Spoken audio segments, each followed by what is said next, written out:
Today is a good whiskey day.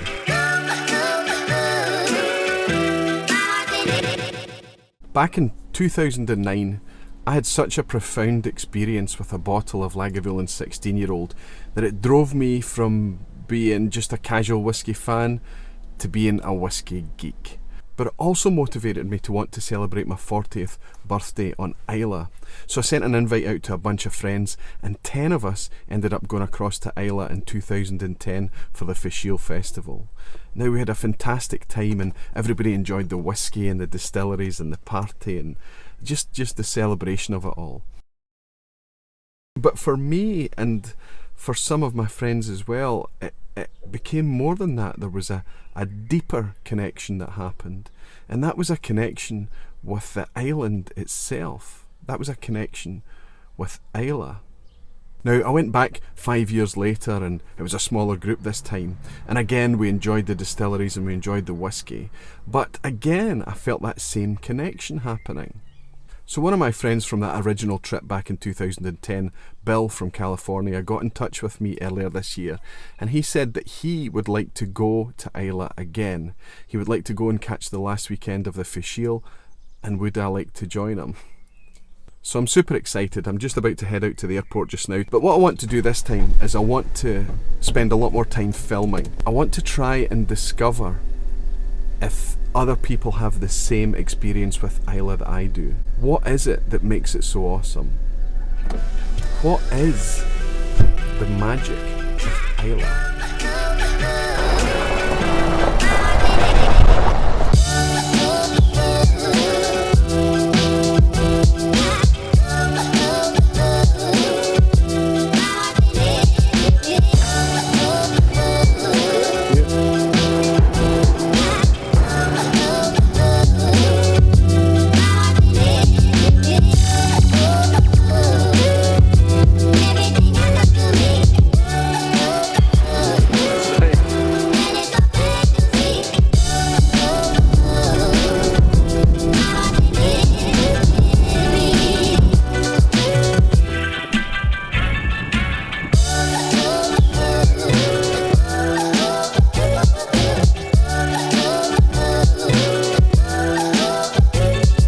First stop, Bunnahabhain.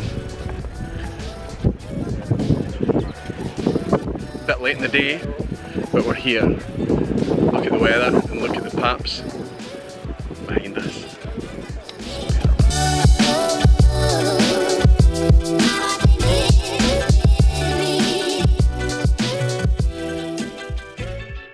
Everybody refers to the terroir here. The connection to the island and the geography, the shoreline is amongst the most spectacular I've seen in the world. That doesn't bring me back because you can see those in photos. It's the people that are involved, not only so incredibly passionate about the distillation and the aging of the whiskey, but people who travel from all over the world to be here to enjoy it. That's what brings me back from year to year. And how many times now? This is only 3. But we'll be talking about this again in the future, and it'll be 10 or 12. I can't imagine skipping a year. I was very fortunate this year to have one of the cottages at Bowmore, so I got to overlook the plaza, the courtyard in front, and I saw people queuing all night long, and I thought that kind of dedication is really very unique.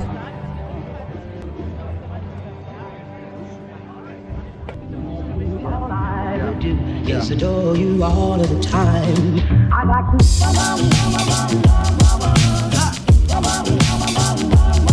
I like to.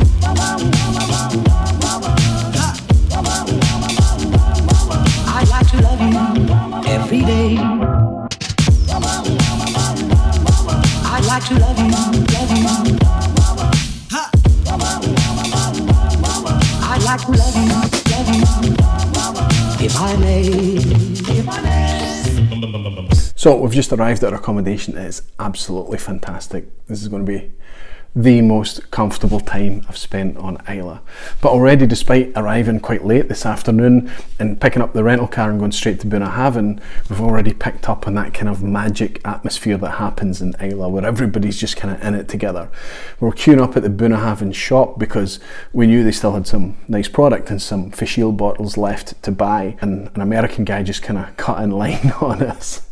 But he'd been enjoying himself, he'd been hanging out here for the day and things, and we got talking to him and we ended up spending a bit of time with him and finding out his story and what brought him to Islay. And then, you know, as the day's winding down, the weather was fantastic today. Everybody starts to kind of finish up their drinks, finish up the food they've been having, the music switches off and people head towards the buses, and the buses are rammed, ferrying people from the distillery, which is at the end of a very long single track road, gorgeous scenic road, especially on a day like today with the weather being where it was. But it was really busy and we were queuing there and people were getting bitten by midges. If you come here, especially when the weather's calm and still like this, remember the midgie spray. Anyway, we're just waiting there for the buses to come, and obviously there's only 2 or 3 buses running, mini buses taking people back to the kind of park and ride car parking area where our car was. And what happens is that people that are finishing their shift at the distillery just kind of stop and offer up their empty seats in the car to take us back. And we hitched a lift with Lillian. Thank you, Lillian. Now I'm going to grab a shower and get a cold beer. This looks awesome already.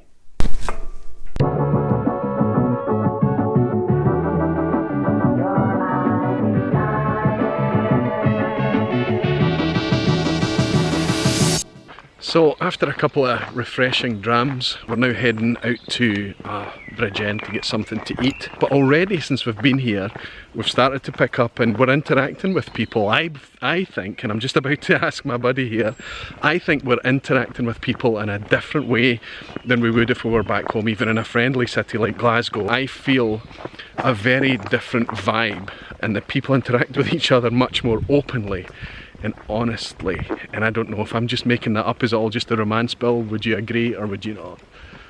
Well, being from California, yeah. The thing I notice, I think, or I would agree with you, is everybody is just so happy to be here, right? Like there's a sort of shared enthusiasm. Is that the whiskey though, do you think? Is that the whiskey? No, it's the island. It's the people. It's the, I think. I mean, that lady who gave us a ride back from Bunnahabhain. We weren't talking about whiskey, right? No. They're just like, they're happy. They're happy people. Yeah. You know, I think when you live in paradise, in a sense, right? So do you think as people then, if we are visitors here, we come here, do you think it's easy for us just to get into that same happy zone? In some ways it depends on the person, right? If you're not willing to say hi to somebody, yeah, and start a conversation, then you're not going to get it. There's a question, right? There's Mario from New York, right? Yep. Do you think that Mario would speak that openly to people when he's back home? No, I don't think so. Probably not. Yeah. So what I'm trying to work out, is that the whiskey that's doing that? Is that people coming together? Because whiskey's a fantastic glue. It's a fantastic thing for joining people. Yeah, right? it's, you know, that's what brings you together, but that's not what makes it really cool, I think. If that makes sense. So whiskey is the catalyst. Mm-hmm. And Islay, I think, is the thing that cements it, I think. But I think there's a deeper thing happening in Islay. And I think you're right. I think you make a point. Whiskey being the catalyst. Coming here and seeing that it's a very real thing, it's a very thing that's connected with the people, you know, their daily life, the families that live here, their working life, everything. And then the visitors that come to enjoy it as well in that symbiotic relationship. Yeah. Yeah, I think if as tourists we were obnoxious, let's just get hammered kind of a crowd. Yeah. I think the locals would get very tired of us quickly and not be so welcoming. So there's something maybe about the whiskey community too that. Well, I'm sure we do get hammered from time to time, but whiskey teaches you quite quickly that you have to treat it with respect. So again, maybe that's another whiskey thing. Yeah. because I'm looking forward to a few drams tonight with and after dinner, but I'm sure we're not going to get... Yeah, and are you going to get mean and nasty and belligerent and want to start a bar fight or anything like that? I hope not. I hope not.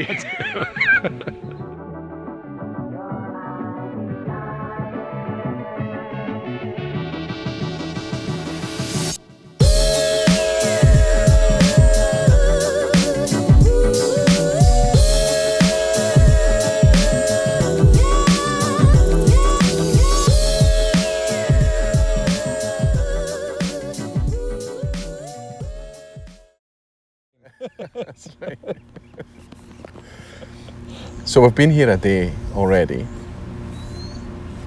and I'm already starting to feel it. I've slowed right down, right? Yeah. My heart rate's probably slower than it's been all year. The rhythm of the place, even though it's Fèis Ìle week, is nice and slow, right? Would you agree? I would agree. The pace of life here living here has got to be phenomenal from that standpoint. And even although I live in Scotland, which we're pretty proud about being open and friendly, coming here, everyone finds themselves in a state of open friendliness. Everyone, right? Absolutely. Yeah, I mean, everyone's really approachable, super easy to start up a conversation with them. Where are you from? Why are you here? Yeah. And, and of course, most of us are here. What brought us here was the whiskey. Yeah. But I feel like the island, the environment, the smells, the shape of it, is all kind of taking its toll. It's kind of having an effect on everyone. This is just a theory. This is what I'm... Well, I think it's a pretty good theory because, I travel all over the world. I've been pretty much on every continent but Antarctica. And there's no place like this in the world, really. This pace. And, in the landscape, it's... Like I said when we flew in, it's kind of barren, but it's not. It's so lush on the one hand. Yeah. And you've got how many feet of bog and peat that have been growing on this island forever.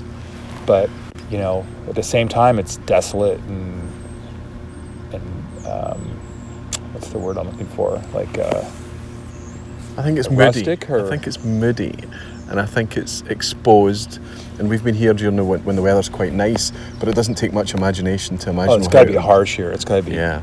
I can't even imagine what a real downpour in the middle of winter would be like here, where the winds and gale force winds bringing the sea off the sea onto the island. Yeah. It's got to be. It's tranquil now. It's batten down the hatches. Yeah. I mean, look at how tranquil it is now as we look out across this bay. We can't see beyond, what would you say, a couple hundred metres at the most? Yeah, probably 200 or 300 metres. Could literally be the end of the earth right there. But everything right here is so clear. Yeah. And just sitting here by the distillery, you feel like you're part of history, I think. And you are. This place has been here for a couple hundred years. I mean, literally, the boats would have been bringing in barley and raw materials and things here, and obviously taking away the whiskey in the past. Yeah, that was crazy the way that he was talking about how it's designed, where the barley storage was up in the top, and how it's designed to hold 200 tons of barley, and then just really smart engineering even for 200 years ago, where it just kind of fed down.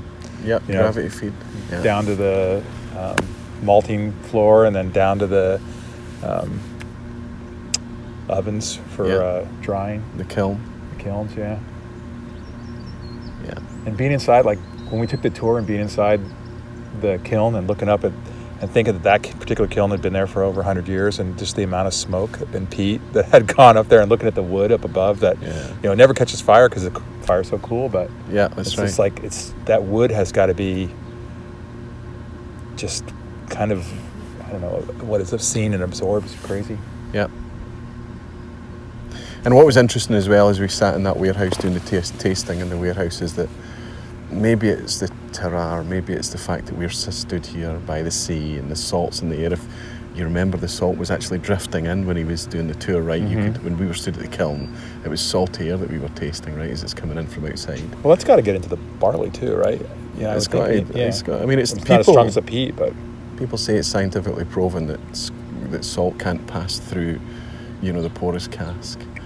But there's another theory that as a cask expands with the heat and expands and contracts, that's how the salt's getting through. But I mean, the salty air is just here, it's in the atmosphere, and it doesn't take much salt to drastically affect the flavour of something, right? But what was interesting is we were in the warehouse there doing the tasting. Maybe because of that terroir thing, you mentioned, wow, I'm not tasting peat.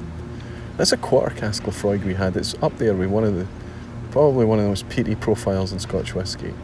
And both of us struggled to pick out peat. And maybe that's because we're here, maybe it's because we're drinking peaty whiskies. But that was quite remarkable, wasn't it? And as we went through the 3 whiskies, we were tasting way beyond the peat. Well, I think it's interesting what you said about when they were distilling this, 100 years ago or 200 years ago. The peat was not even part of the flavor profile because they lived on peat, like you said. I mean, I've been in places where the fireplaces are fueled by peat, and you can smell it in the whole, in the drawing room or the lounge or whatever. That's and right. If they're cooking with it too, your clothes probably smell like it. You probably don't even notice it. They would have been completely accustomed to that strong, smoky smell. It would have been just part of their life. Like you say, cooking, heating. It was a fuel here. And it remains a fuel here still. Well, that's the barren landscape. There's no trees. That's right. It's like, which seems so odd. It's so lush and it seems so fertile, but there's really no trees. I mean, it's hard to imagine it today on a tranquil day like today, but the landscape is beaten within an inch of its life with winds most of the time. Mild temperatures, yeah, but crazy winds. I mean, it's a perfect day to be here today. So yeah, I mean, it's the peat, that flavour, was incidental. It wasn't designed. Yeah. How great a thing to have happened, right? That serendipity that always seems to be a part of whiskey and its character, right? Yeah. Regardless of whether it's Scotch or bourbon or wherever. It's kind of cool. That's very cool.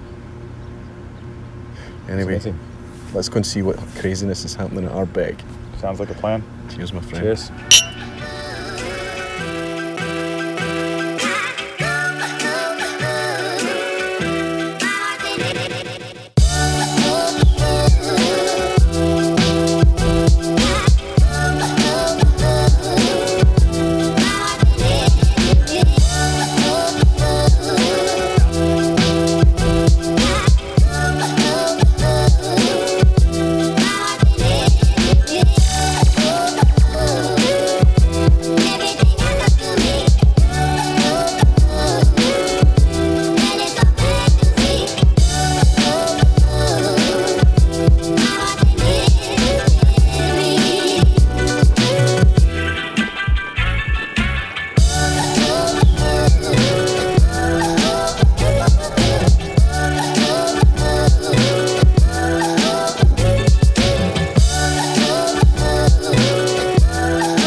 For the second day, I've been designated driver, so we've stopped here for a quick coffee and just to kind of try and get a bit of energy back. We spent the day at Laphroaig. It was a pretty good tour at Laphroaig, a warehouse tasting, and then in the afternoon we went to Ardbeg for the Fèis Ìle open day at Ardbeg, and that draws Fèis Ìle to a close for this year. But we're here tomorrow. We're going to head out to Kilchoman and then on to Bruichladdich, so we're looking forward to that. And what's been exceptional is the weather. I have never known the weather on Islay to be like this. I've had nice days in the past before, but this whole entire week apparently has been fantastic. I think it's tough to pick up sun cream on the island right now. All I would do Yes, adore you all of the time. I'd like to.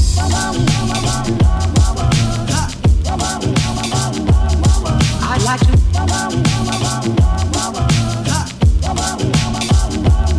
I'd like to love you every day. I'd like to love you, love you. I'd like to love you, if I may, if I may. So we're just leaving Kilchoman. It's Sunday morning, and I'm already very, very aware that we've still got a couple of tours and things to do. But we're going home tomorrow, and I'm already starting to feel that sadness.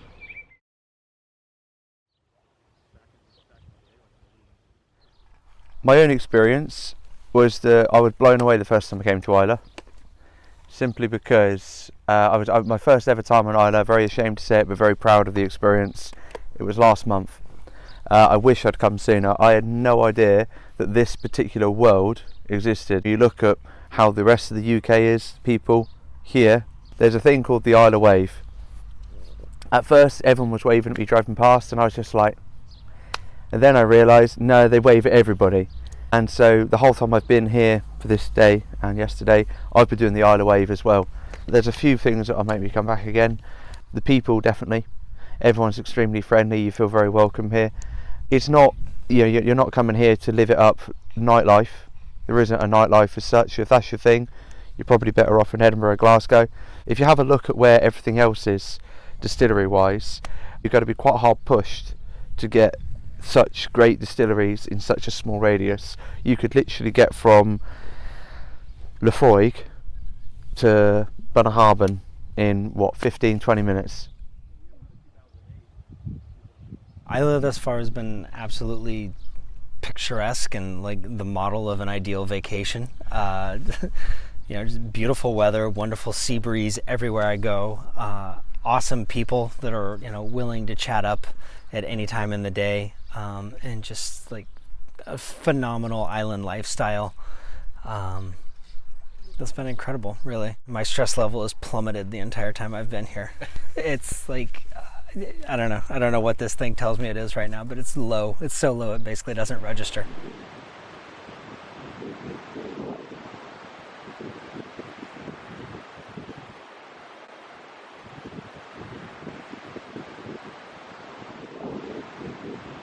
I think it's the proximity of the land and the way that people live in sort of harmony with the land and one another around them. This is pretty remote. It's very tough to get signal here for something. It's just a lot easier to talk to your neighbor. It's been my experience so far. I don't know about you, but absolutely, for me to just be in a tasting room or being at a restaurant or being at a coffee shop and just being like, oh, hi, hello, how's your day going? And then just kind of casually roll into a conversation that you wouldn't necessarily have if you were, plugged into some place that had a larger connectivity. And I don't know if part of that is indicative of just people traveling or if it's this location, because obviously so many spirited people come together for the whiskey that's here. But obviously you have a smaller island with a finite amount of resources, and I think what it forces people to do is outside of a realm of social media, it forces us to come back to those things that brought us together in the first place years and years ago, which is just sense of community, sense of shared interest, and sort of sparking that commonality without having to ping it on some web page in some foreign world that doesn't really exist. And so we're here. Beautiful, remote, harsh in some ways this island could be, and how that has an effect on the people and the whiskey. And I mean, it all sort of makes sense when you go through Bruichladdich and you see this distillery that's been there for over 100 years, and they're still using the same mechanisms and grist mill and stuff like that, and all of that combined, the sea air, the mild temperatures, probably what makes the whiskey special. It is what makes the whiskey special, and so just tasting it, you don't get it. But if you come here and you see the environment that it's produced in, then you get it, I think. And I think that makes a big difference. And it's certainly why it would be a whiskey that I go for most of the time. I gotta get my wife back here. Like I could, if as soon as the kids are gone, we're here every year. Because even the festival, you know, going to the, I can imagine it'd be really nice to be here in October or when there's nobody here and you have the run of the place. But going to the different open days at each of the distilleries, I think, is really cool too, because the spirit, everybody's in there. They're all celebrating the island and the whiskey and the distillery. That on that particular day, that's the focus, and it's got an energy that's just great to be part of. Super easy, you know, just to walk up to. You could be sitting next to somebody and just sort of say, hey, you know, it's happened dozens of times over this last three days. There's somebody sitting next to you, you hear their conversation, and you kind of jump in, and it's not like you were eavesdropping, and there's never an awkward moment, and you can make a connection and you start a discussion, and it's really nice. The people of Islay have been really welcoming and genuine too, which is I think I really value and cherish. And having lived in England for a while, like, they don't usually open up to you until after a little while in a lot of places, but here they seem to be very open and accepting of people who aren't even from here, the tourists, or if you want to call us that, and that's been really nice too. Yeah, it was interesting. Lindsay at Bruichladdich, she's been here for so long and she's seen so much. She's seen the changes in the distillery. She's seen Bruichladdich closed and opened again, and the mash tun from Bunnahabhain, where she worked, moved over here, and the ups and downs of the island, and for her to share that was really cool too. Like you're learning history that you don't, maybe it's in a book somewhere, but I feel like when you get it firsthand from the natives, if you will, it feels so much better. It sinks in. It seems more, it's a better way to learn than reading in a book. It's not something that we do on a large scale. My trip thus far has been one of kind of going back to school. It's been incredibly educational, and because of that I feel much like when you're in school you make new friends along the way through the same sort of trials, if you were, meeting new people with similar interests, and because of that you're forming, I won't say lifelong bonds per se, but definitely connections.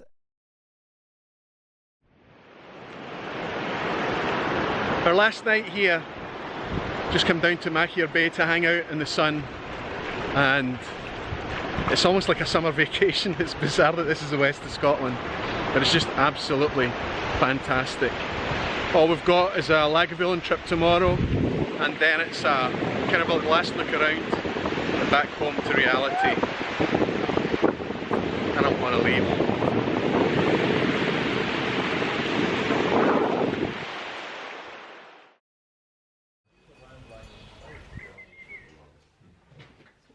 Okay folks, I'll give you a warm welcome to Lagavulin. My name is Ian MacArthur and I worked here for a wee while.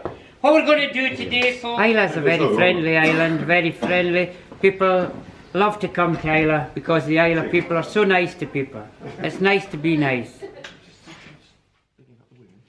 Remember, you take your glasses with you, because we're not going to be washing them when you leave. There's no such thing as a dishwasher in Lagavulin.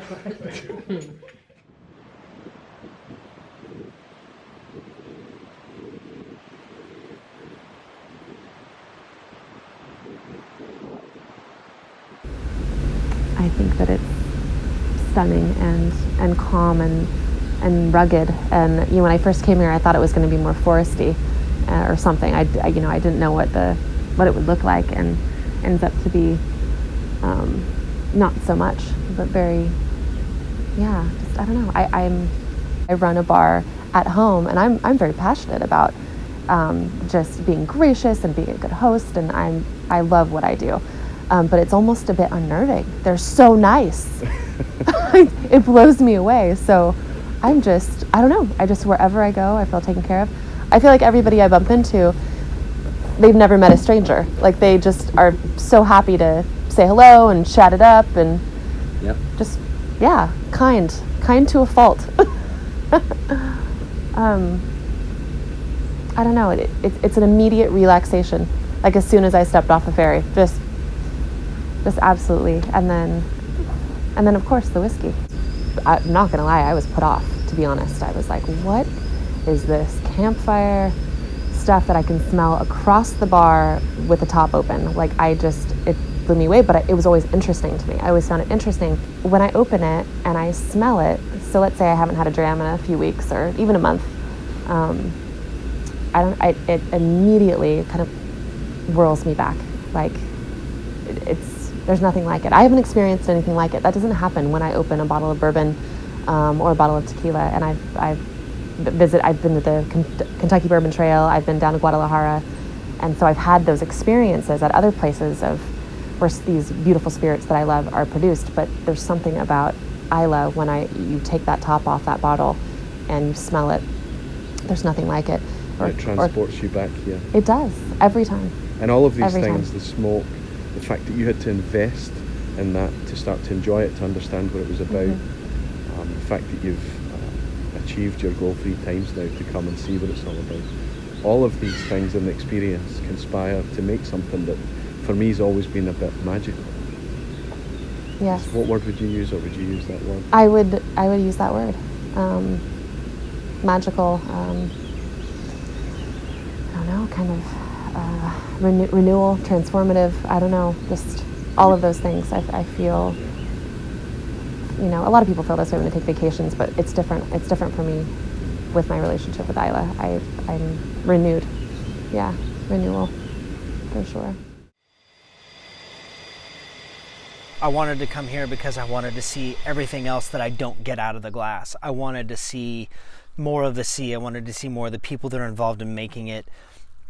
I just wanted to experience kind of the birthplace of it and find out why that product is more than the sum of its parts.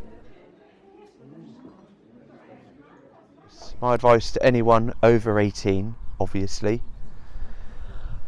and anyone who's willing to drink responsibly, of course, but anyone in that group, I'd say have a go at Lagavulin 16, have a go at Caol Ila 12, have a go at Ardbeg Ultimate, have a go at one of the Laphroaigs.